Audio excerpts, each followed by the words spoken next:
Checking Black is in 5 minutes.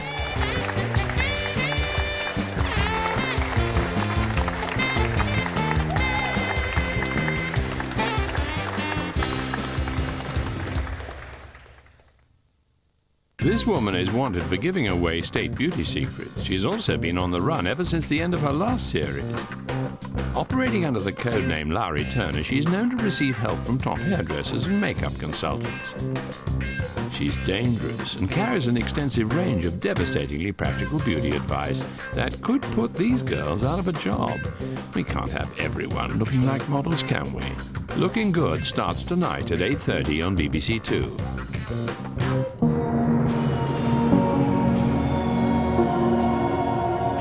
You're watching BBC2. Time now for the BBC News with Anna Ford.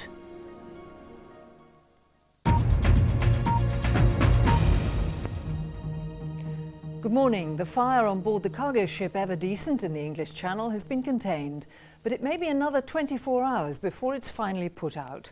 The blaze broke out early yesterday morning after the ship collided with a cruise liner. The cargo ship is still lying off the Kent coast, and salvage teams have said it won't be moved today. These are some of the pictures that marine investigators will be examining as they continue to search for the cause of the near-fatal collision between the container vessel Ever Decent and the luxury cruise liner the Norwegian Dream. Taken from a nearby trawler, the pictures reveal the fire which all night has continued to rage on the container ship and has only now been brought under control by salvage teams.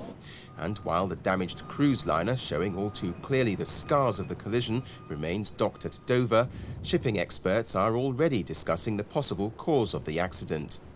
Perhaps there was some communications failure between the ships, but we know that they should have been in visual contact with each other, they should have been in radar contact with each other.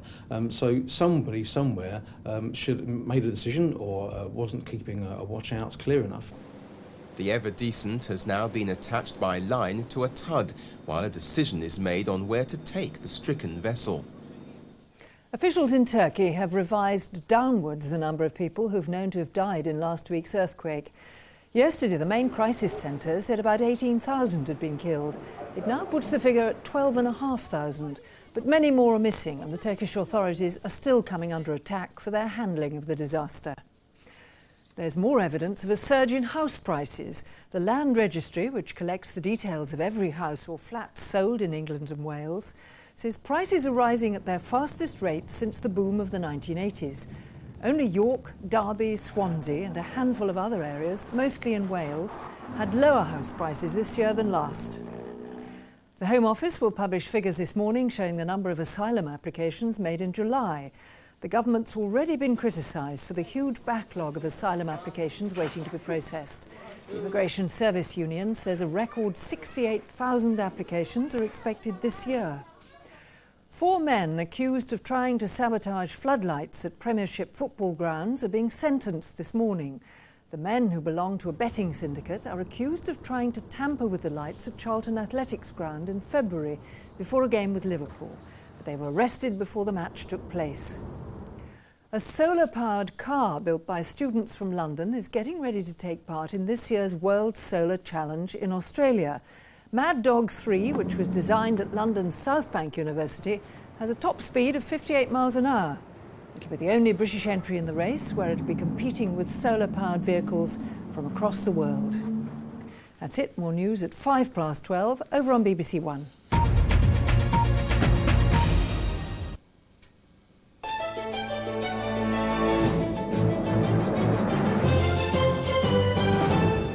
Good morning. A bus driver has been left almost blinded in one eye after 3 youths shone a laser pen at him on board a bus between Redditch and Birmingham. The incident happened after the driver stopped the 146 at West Heath to let the teenagers on board. The 30-year-old driver was treated at the Alexandra Hospital in Redditch. Staffordshire police are hoping a lost watch can help them catch burglars who've stolen thousands of pounds worth of cigarettes in Stafford. The watch was left at the Spa on Stafford's Highfields estate, the latest shop to be targeted by the gang. The burglars used dustbins to carry away thousands of cigarette packets and phone cards from the 3 stores they robbed. A teenager from Shropshire is part of a team setting off to climb the highest mountain in Africa today. Byron Cook from Telford is one of 10 visually impaired young people who will be climbing Mount Kilimanjaro. The climb is to raise money to help 500 people suffering from cataracts in Africa and Asia. Now the weather, very cloudy and showery, and some could be heavy and thundery. A few bright intervals, warm and humid, 23 Celsius. We're back on BBC One at 8 minutes past 12.